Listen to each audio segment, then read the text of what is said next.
हाँ,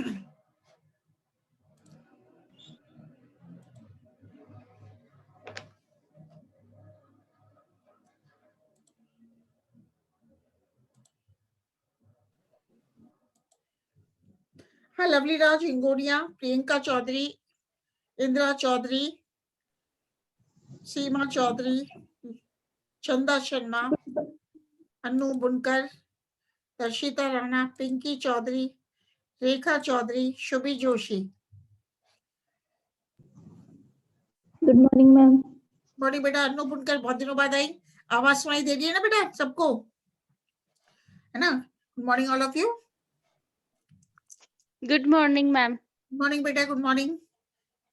आज नहीं आएंगे ये अन्नू बुनकर बहुत दिनों बाद, ये और तो सब आई रहे, सीमा चौधरी, दर्शिता राणा, पिंकी चौधरी, प्रिया, शुभी जोशी, इंदिरा चौधरी, लवली राज, निधि, चंदा शर्मा, सीमा चौधरी, सोनू कुमारी।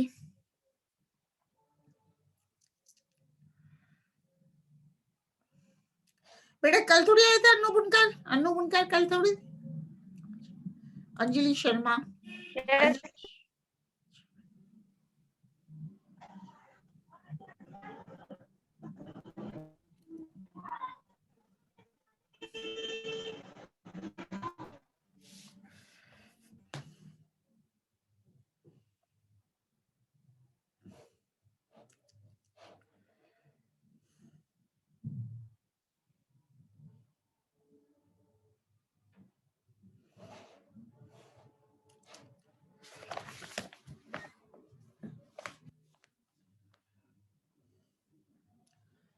सुमन चौधरी आ गई, सुमन चौधरी बायो।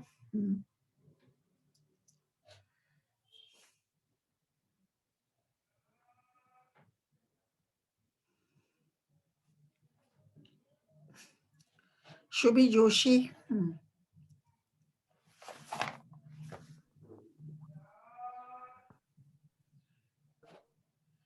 गुंजन।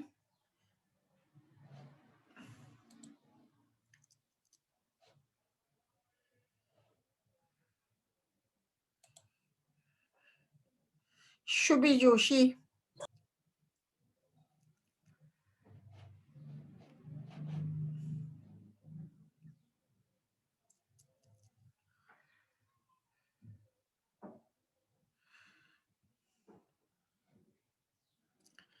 प्रियंका ने क्या मैसेज दिया है? बन गई, बीएन गई, क्या क्या मैसेज दिया है? मैम वो फाइल के लिए बोल रही थी मैं चंदा। अच्छा बेटा फाइल के लिए, ठीक है बेटा, बनाओ। मैम बन गई। ठीक है, अच्छी बात है बेटा, बना लो सभी लोग, और मैं आज भेज दूंगी।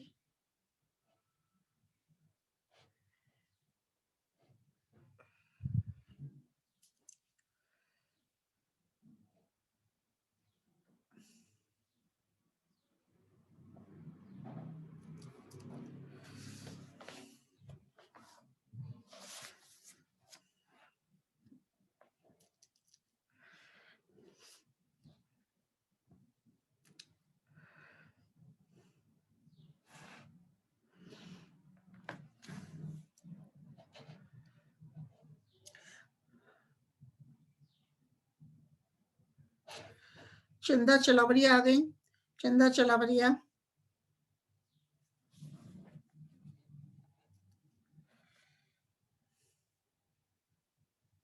गुंजन आ गई, गुंजन, रेखा चौधरी, अंजलि शर्मा, सोनू कुमारी भी आ गई, पूजा मीणा आई है।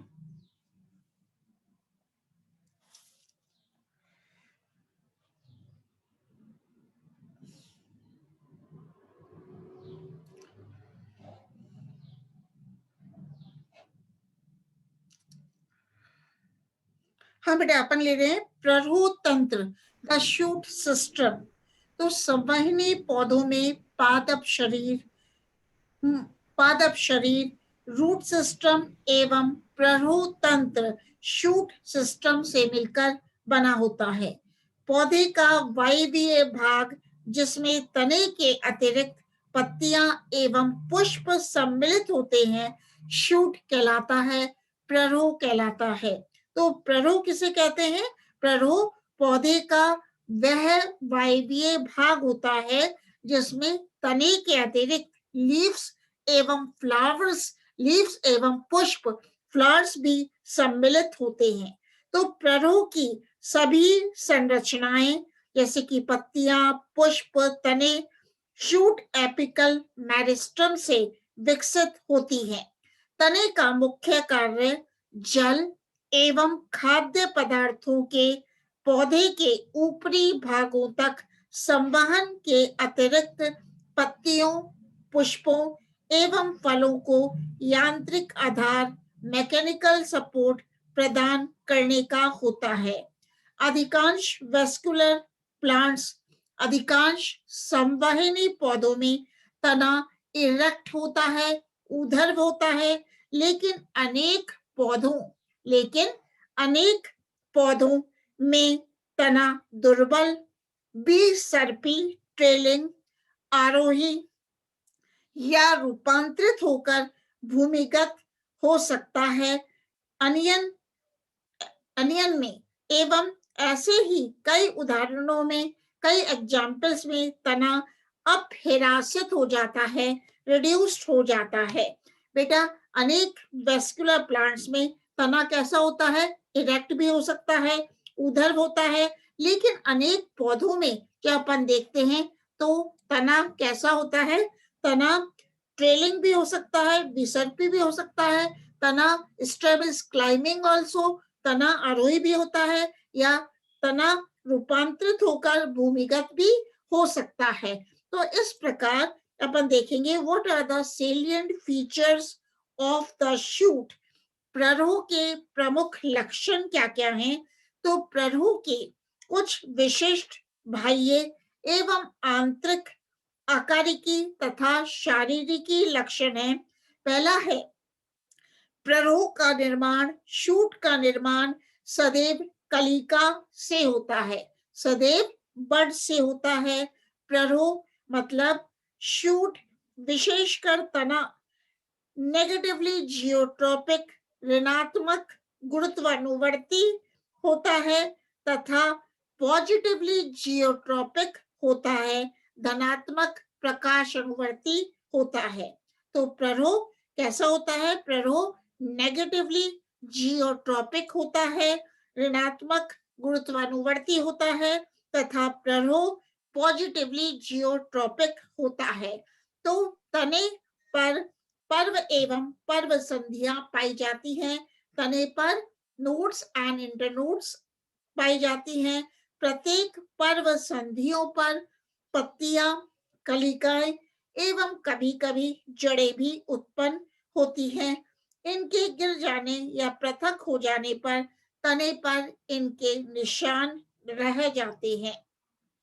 अब बात करते हैं salient features of anatomy of the stem. प्ररोह या तने की आंतरिक संरचना के प्रमुख लक्षण क्या क्या होते हैं?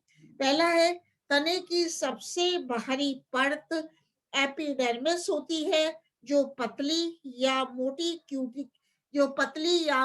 क्यूटिकल परत के द्वारा ढकी रहती है। मतलब the outermost layer of the stem is epidermis and this epidermis is covered by thin or thick cuticle.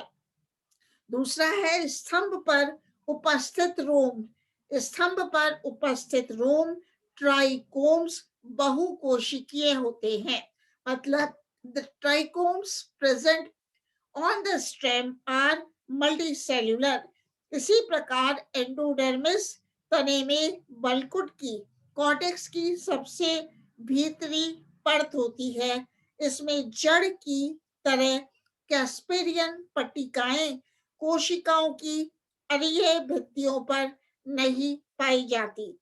इसके अतिरिक्त अनेक पौधों के तनों की एंडोडर्मिस में स्टार्च ग्रेन्स, स्टार्च कण पाए जाते हैं। इसलिए ऐसी परत को स्टार्च शीट भी कहा जाता है।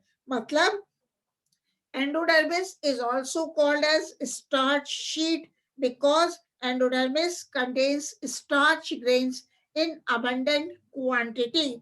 मतलब एंडोडर्मिस में चूंकि स्टार्च कण अत्यधिक मात्रा में पाए जाते हैं, इसलिए एंडोडर्मिस को मंड आच्छाद स्टार्च शीट भी कहते हैं।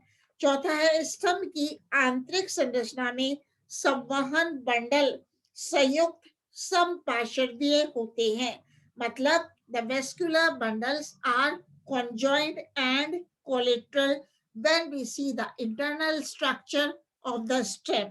पार्श्वीय जड़ों के विपरीत तने में शाखाओं की उत्पत्ति बहिर्जात होती है, एक्सोजीनस होती है। तो वेस्क्यूलर प्लांट्स संवहनी पौधों में सर्वप्रथम विभाज्योतकों की उत्पत्ति प्रोमेरिस्टम से होती है। प्रोमेरिस्टम के विभेदन के पश्चात इससे 3 विभाज्योतक परतों प्रोटोडर्म, भरण विभाज्योतक ग्राउंड मेरिस्टम एवं प्राक एधा प्रोकैम्बियम का विकास होता है। संवहन ऊतकों के निर्माण के लिए उत्तरदायी प्रोकैम्बियम खोखली अथवा ठोस या बेलनाकार, सिलेंड्रिकल या पट्टियों के रूप में होती है। मतलब the procambium is hollow, the procambium is hollow, solid or cylindrical, or it may be in the form of strips. तो इस प्राक एधा प्रोकैम्बियम विभाज्योतकी परत का निर्माण नीचे से ऊपर की ओर अर्थात अग्राभिसारी क्रम में होता है। विभिन्न पौधों में प्रोकैम्बियम से संवहन ऊतक की कोशिकाओं का विभेदन अलग अलग अवस्थाओं में हो सकता है। उच्च वर्गीय पौधों के वायवीय तने में वाहिकीय तत्वों का विभेदन जब प्रोकैम्बियम में विभाजन प्रारंभ होते हैं तभी हो जाता है। दूसरी ओर जड़ों में इन ऊतकों का विभेदन कोशिका विभाजन पूरी तरह समाप्त होने के बाद प्रारंभ होता है।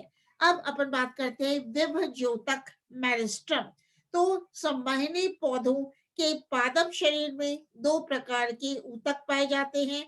मतलब 2 types of tissues are found in the plant body of the vascular plants. First is the permanent tissue, स्थायी ऊतक, and the second is the meristems, विभाज्योतक। इसके अतिरिक्त कुछ वनस्पति शास्त्रियों के अनुसार वेस्क्यूलर प्लांट्स में एक तीसरे प्रकार के ऊतक भी पाए जाते हैं जिनको स्पेशलाइज्ड टिश्यू कहते हैं। बहुत से वैज्ञानिक स्पेशलाइज्ड टिश्यूज को स्थायी ऊतक की श्रेणी में रखते हैं। तो शब्द विभाज्योतक मतलब वर्ड मेरिस्टम शब्द विभाज्योतक की उत्पत्ति ग्रीक भाषा के एक शब्द मेरिस्टोस से हुई है। तो मेरिस्टम की उत्पत्ति किससे हुई? मेरिस्टोस से हुई है। हिंदी में इसका शाब्दिक अर्थ है टू डिवाइड अथवा विभाजित होना। मेरिस्टोस का मतलब क्या है हिंदी में? विभाजित होना, टू डिवाइड। जैसा कि इस अर्थ से स्पष्ट है, इस प्रकार के ऊतक की कोशिकाओं में सक्रिय रूप से विभाजन होने की अनूठी क्षमता होती है।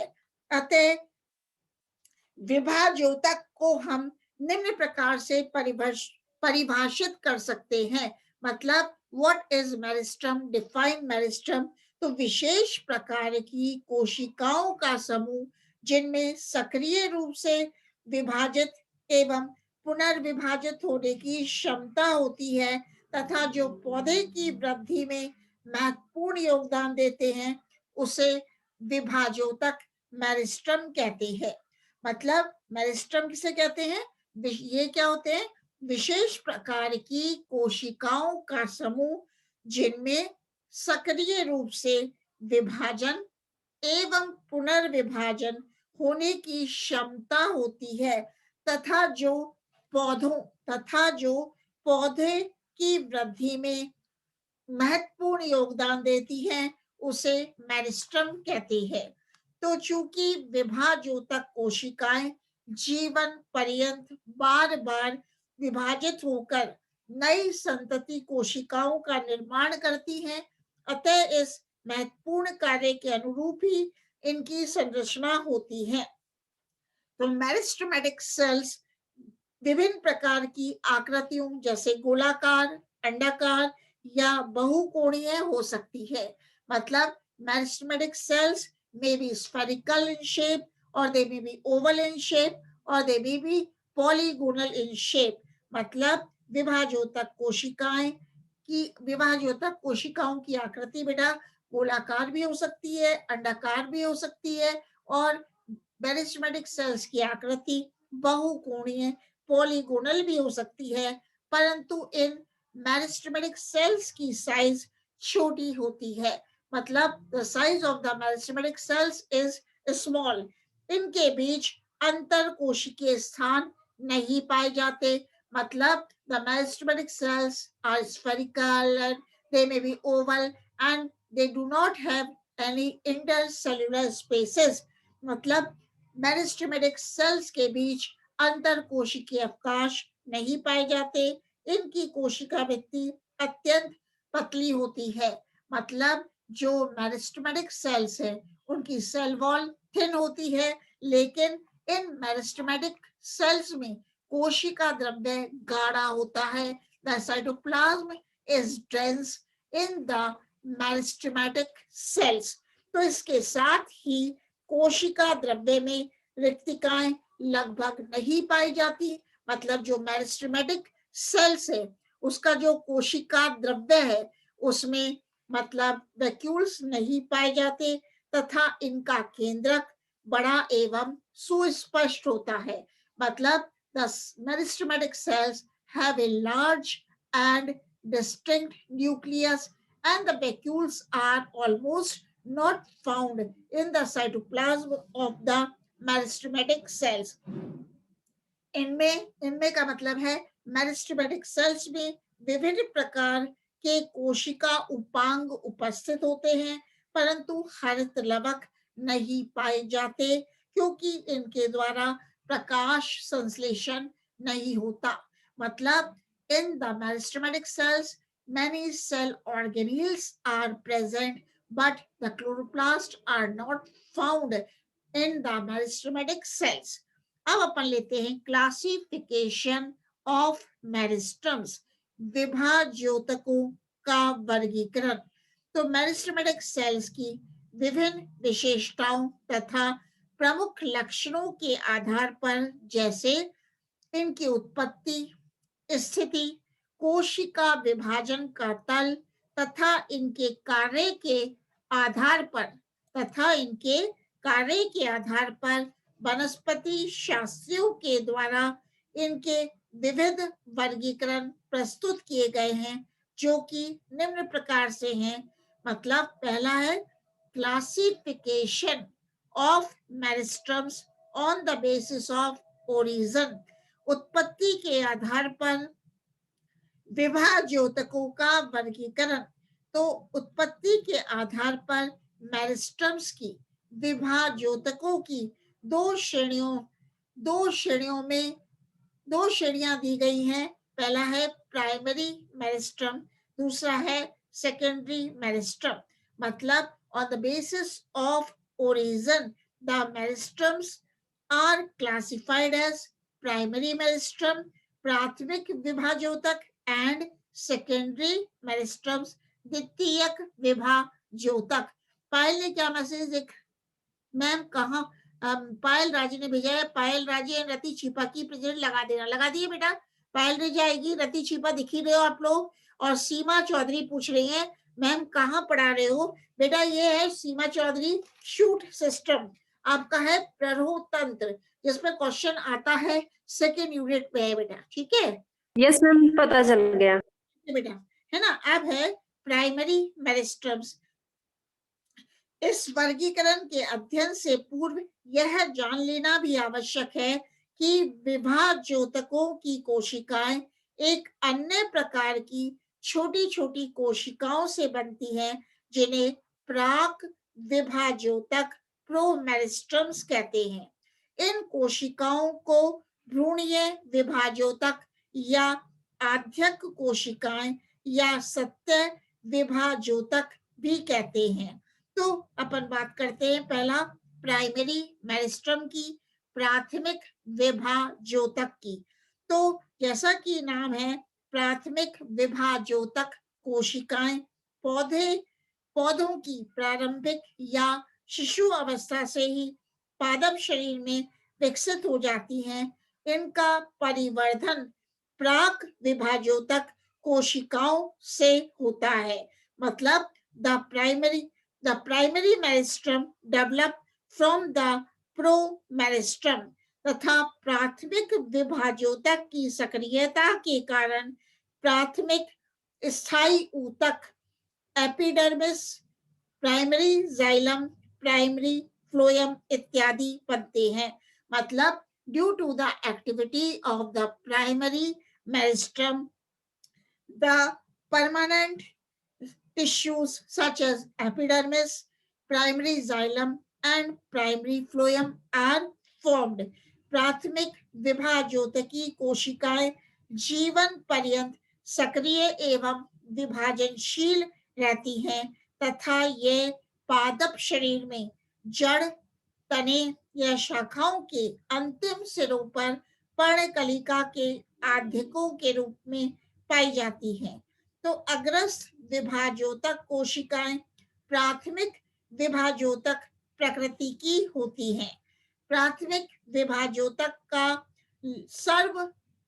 सर्व प्रमुख लक्षण है कि पौधे की शिशु अवस्था से ही इनका सक्रिय विभाजन होता है। मतलब the primary meristematic cells go on dividing actively, ठीक है। परंतु कुछ एग्जाम्पल्स जैसे कि अपस्थानिक जड़ों के अंतिम सिरे पर पाई जाने वाली विभाजोतकी कोशिकाओं को भी प्राथमिक विभाजोतक कोशिकाओं की श्रेणी में रखा गया है। अब बात करते हैं सेकेंडरी मेरिस्टम्स, द्वितीयक विभाजोतक। तो इस श्रेणी की मेरिस्टेमेटिक सेल्स प्रारंभ में पौधे के स्थायी ऊतक का भाग होती हैं, परंतु पौधे की आयु बढ़ने के साथ साथ ही आवश्यकता अनुसार यह विभाजोतकी प्रवृत्ति धारण करके सक्रिय रूप से विभाजित एवं पुनर्विभाजित होने लगती है। अतः ऐसी मेरिस्टेमेटिक सेल्स जो बाद में सक्रिय विभाजन क्षमता प्रदर्शित करती हैं उनको सेकेंडरी मेरिस्टम्स कहते हैं। तो सेकेंडरी मेरिस्टम्स के एग्जाम्पल्स क्या क्या हैं? काग एधा है, अंतःपूलीय एधा है तथा अतिरिक्त कैम्बियम वलय सेकेंडरी मेरिस्टम के एग्जाम्पल्स है।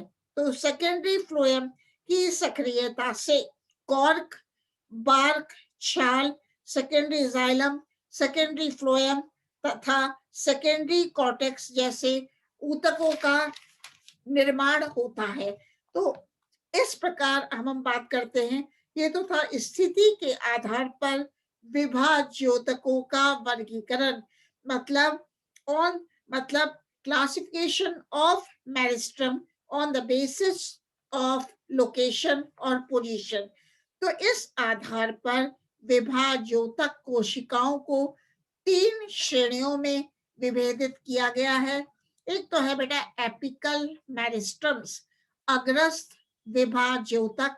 दूसरा है अंतर्वेशी विभाज्योतक, इंटरकैलरी मेरिस्टम्स। तीसरा है पार्श्व विभाज्योतक, लेटरल मेरिस्टम्स। मतलब स्थिति के आधार पर विभाज्योतकों को 3 श्रेणियों में विभेदित किया गया है। अग्रस्थ विभाज्योतक, एपिकल मेरिस्टम। दूसरा है अंतर्वेशी विभाज्योतक, इंटरकैलरी मेरिस्टम। तीसरा है पार्श्व विभाज्योतक, लेटरल मेरिस्टम। सबसे पहले बात करते हैं अग्रस्थ विभाज्योतक, एपिकल मेरिस्टम। तो यह विभाज्योतक कोशिकाएं तनु, शाखाओं एवं जड़ों के अंतस्थ सिरों पर पाई जाती हैं। मतलब the apical meristematic cells are found at the terminal ends of the stem, branches and roots. इनकी सक्रियता मतलब एपिकल मेरिस्टम की सक्रियता से पादप शरीर की आकृति में वृद्धि होती है।